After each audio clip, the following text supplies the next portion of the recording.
справедливости Путин продолжил и в краткой заключительной части послания, которое посвятил безопасности.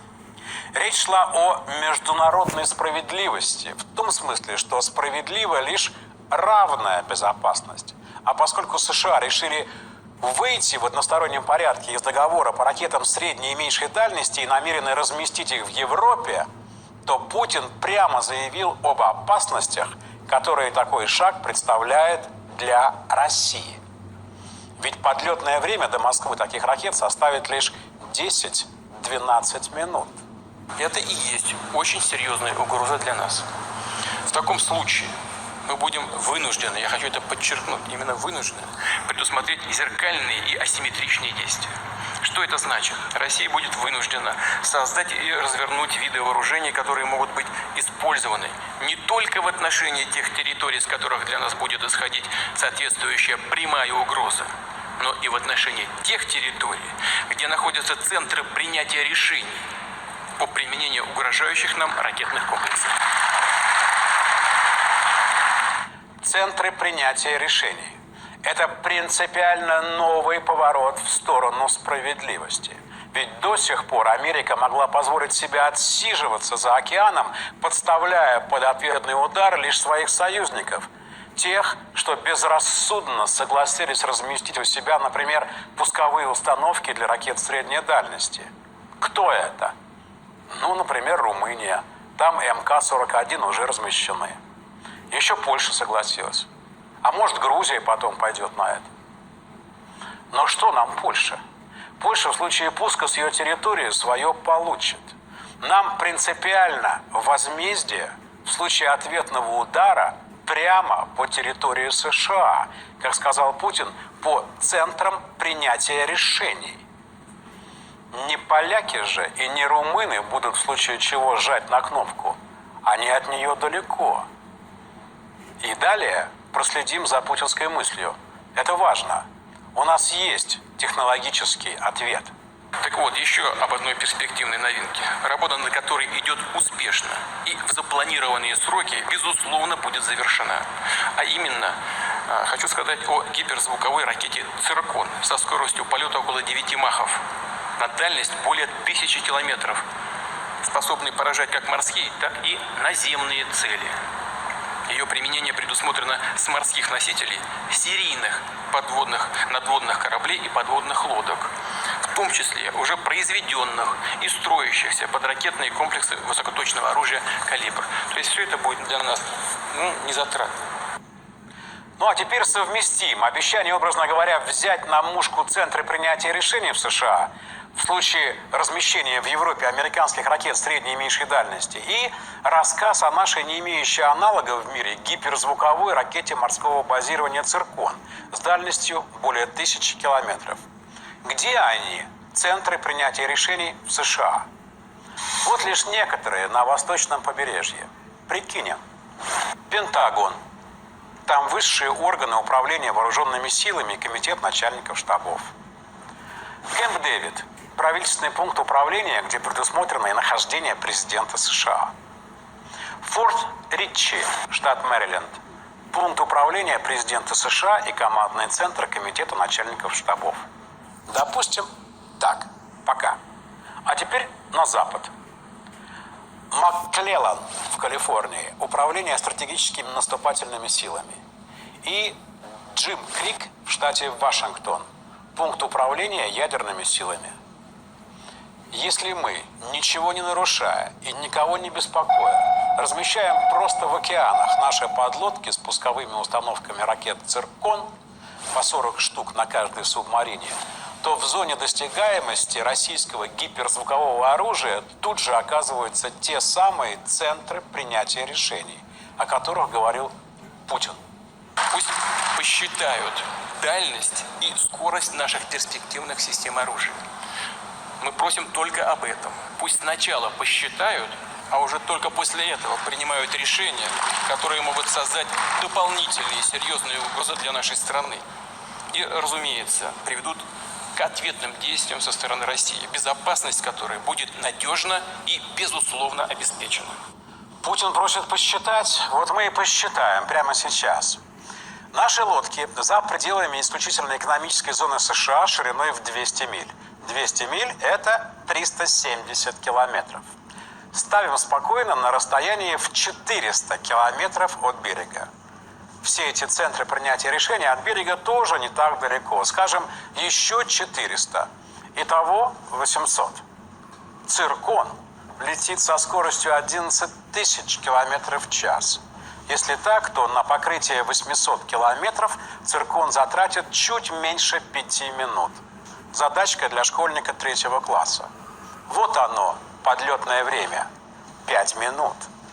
Поэтому-то Путин и говорит: посчитайте, надо вам это или, может, не так остро размещать свои ракеты против нас в Европе. Пока мы никому не угрожаем. Но если такое размещение произойдет, то ответ будет мгновенным. Shalom, Yasharala. We'll start out by giving infinite honors to Yahweh by Hashem, Yahweh Shai. Double honors to the apostles of Great Millstone. Salutation to you, sincere. I can push in this truth across the 4 winds. I'm going to start off with this passage. This is Matthew chapter 24, verse 32. And it reads, "Now learn the parable of the fig tree. When his branches yet tender and putteth forth leaves, ye know that summer is nigh." All right, that clip I just showed is the beginning of the end. That's a Russian news station touching on the topic that America had, all these countries and lands that America has occupied. They have built nuclear silos on those countries, and those countries are close to Russia. So what Russia was saying is, if you want to play these type of war games and do these tactics against us, we're not going to break the law, because in the sea they have maritime laws. So he said, we're not going to break the maritime laws, but we're going to come up to the border where the line is driven in the water, and we're going to have hypersonic missiles that can reach America in 5 minutes, and we got vital spots that we're going to hit simultaneously if you shoot missiles at us. Now, these Russians are not being politically correct. They're being straightforward. These people are talking about a nuclear holocaust. All right? And that lets you know we're at the end, man. World War III is prophesied in the book of Revelation, and World War III is going to be nuclear. Okay? And with that being said, these are some beautiful times we're living in, because that shows that this book we're reading is accurate. All right? It's on point and it's flawless. All right? Now I'm going to go through a few precepts and show that through this book, we know that Russia is going to be the one to annihilate America. They're going to be the first one to shoot up on America, to destroy America. All right? So I'm going to start off in Isaiah the 13th chapter. All right? These scriptures are alive, man. They are accurate. Even though this is an ancient book, these scriptures are on point, and these scriptures don't just deal with our present time. These scriptures are from the book of Genesis all the way to our day and present time, all the way into eternity future, man. All right, these words are alive, man. All right, this is Isaiah 13 and 17. All right. You know what? I'm going to start at the top.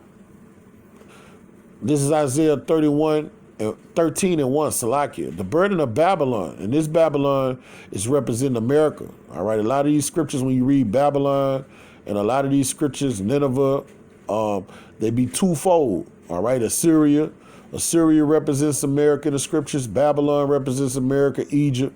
All the captivities are twofold in certain places, and it's talking about America. All right, the name America in those times, the English language itself wasn't created. So these prophets they likened it to the wicked nations of that time. So this is Isaiah 13:1, the burden of Babylon. And you can interchange that word Babylon with America, which Isaiah the son of Amos did see. Lift up your banner up on high, up on the high mountain. Exalt the voice unto them. Shake the hand that they may go into the gates of the nobles. All right. I will have commanded my sanctified ones. I have also called my mighty ones from my anger, even to rejoice in my highness. The noise of a multitude in the mountains, like as of a great people, a tumultuous noise of the kingdoms of nations gathered together. Yahweh Bashim Al-Shah mustered the host of the battle. And all right, this is speaking of World War III. All right, in World War III, the two greatest powers that's going to be in World War III is Russia and America. They come from a far country, from the end of the heaven, even Yahweh Bashim Al-Shah, even talking about our great king. He coming from the outer atmosphere, and the weapons of his indignation to destroy the whole land. All right, so all of these nations, you're going to have the EU shooting up on America, NATO. Every nation under the sun that has nuclear capability is going to shoot up on the whore. But we're going to stay on the topic. Russia is going to want to get the part. Is going to be the one the Most High is used to get the party started. All right, and it's all this. This is all talking about destroying Babylon, America. Now let me go to skip down to verse 17. And when it was talking about his weapons of war, it's talking about nuclear missiles, hypersonic missiles, intercontinental ballistic missiles, nuclear. The scripture says, behold, I will stir up the Medes against them, which shall not regard silver, and as for their gold, they shall not delight in. Their bows also shall dance the young men into pieces. And it's talking about these nuclear missiles. Once those missiles hit land and hit its targets, you got what they call a shock wave goes through the country. Like even before the nuclear, the fire get to your ass, what kills you is that shock wave, that nuclear blast radius. It's just a heat wave of nuclear heat that melts people before the fire even get to you. It destroys you when that wave comes. It destroys and destroys everything in its path. Okay? All right? And those bowls are nuclear silos. All right? These places that hold the nuclear missiles. All right? He's using ancient terminology describing these modern times. All right? This was an ancient man. All right? And they have no pity on the fruit of the womb, and their eyes shall not spare. Because once you shoot a nuclear missile on any continent, you got children, you got elderly. You got strong, you got weak. So when they shoot these missiles, they don't care who they're hitting or who they're killing. All right, but I'm gonna get back to verse 17 when they say the Medes. The Medes is the ancient name of that landmass you know as Russia. All right.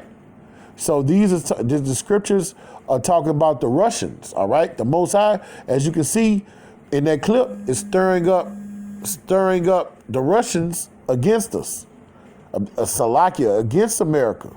Oh yeah, Lord forbid us. But the Most High through the Spirit is stirring up Russia and America, and that's been going on for 30 plus years. You had the Cold War in the 80s, so this is an ongoing thing, all right? And they've been stirred up one against another, all right? But they're talking, they're not being politically correct anymore. They're bumping heads and they're being straight to the point now. And that's what that guy's saying. Look, you take up arms against us, we're gonna shoot on you instantaneously. And that's what America, when you read the book of Obadiah, say, your pride has deceived thee. If you know they're gonna shoot on you, why are you gonna shoot on them?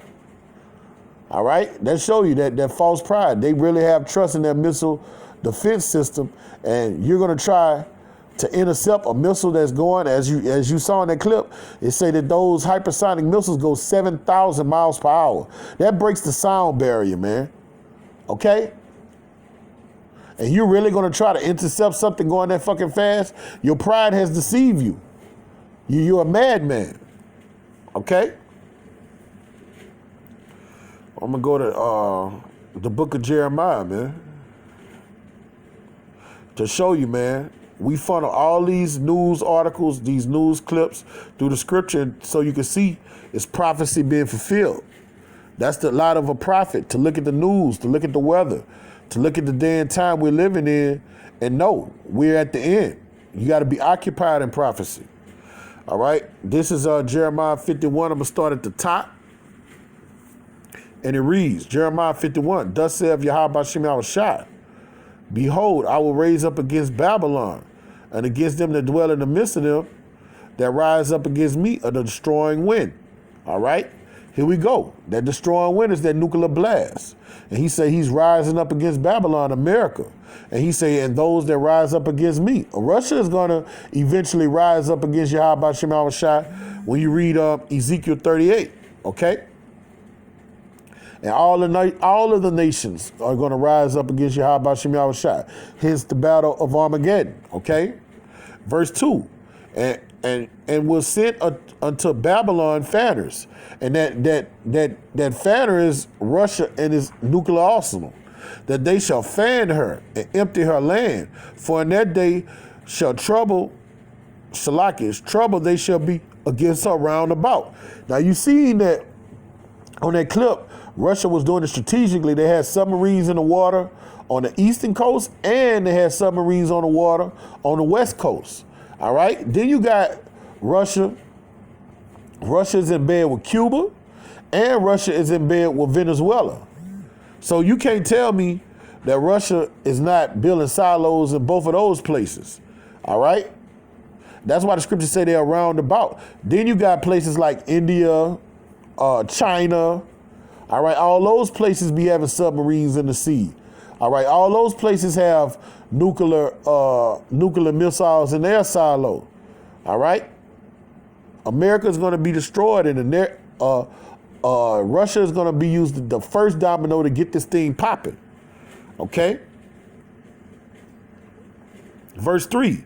And against him that bendeth, let the archer bend his bow. That's talking about these missiles in the nuclear silos. All right. That's metaphorically speaking.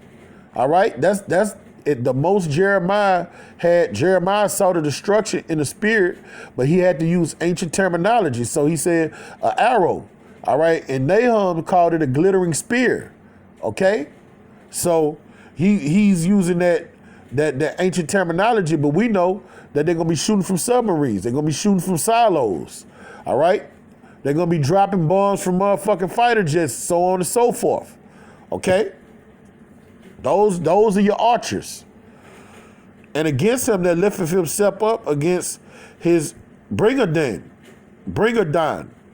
and spare ye not her young men, and destroy ye utterly all her hosts. The slain shall fall in the land of the Chaldeans, and the land of the Chaldeans, the modern day Chaldeans, is you Americans. All right, and they shall thrust through her in the streets. All right, now I'm about to get to the point to show you who's gonna get all this shit popping. All right. Jeremiah 51 and 11. I'm going to skip down to verse 11. Make bright the arrows. All right. And when you see a nuclear missile flying in the air, it has that big thing of fire coming behind it. All right. This ancient man, Jeremiah, saw this. He was sitting in the spirit, and he saw the future times, and he seen a missile getting shot across the air with that fire hanging behind it. Gather the shields. Yahweh Shem Yahushua has raised up the spirit of the kings of the Medes. There we go again, the kings of the Medes. That's talking about Putin. Putin talking big shit. And why does the Most High, when he's talking about the destruction of Babylon, he keep bringing the Medes in it? The reason he's doing that because Russia is the ones that's going to destroy America. Those missiles are going to have USSR on the motherfuckers. All right? For his device against Babylon. So the Most High is telling you, I'm using Babylon. So when you look at this clip of the Russian news, and they're talking about how they're going to do to America if America fire upon them, this is accurate. This is scripture. That's prophecy being fulfilled. Okay? To destroy it, because the vengeance of Yahweh Shem Yahushua, the vengeance of his temple. Set up the standard upon the walls of Babylon, America. Make the watch strong. Set up the watchmen. Prepare the ambushes. And these missiles is going to ambush this bitch. All right? That's what it's talking about. That's how it's going to be ambushed with the missiles. For Yahweh Shema Shai have both devised and done what he spoke against the inhabitants of Babylon. All right? So that was a beautiful clip of those Russians talking about what they're going to do in America, man. You're looking at prophecy being fulfilled, man. Though it tarry, it should surely come to pass. So with that, Lord willing, to sit down was edifying to the hearers. I'm going to give infinite honors to Yahweh Shema Shai, double honors to the apostles of Great Millstone, and salutation to you sincere I can pushing this troop across the four winds, Kwame Yasharala, Abab Abab.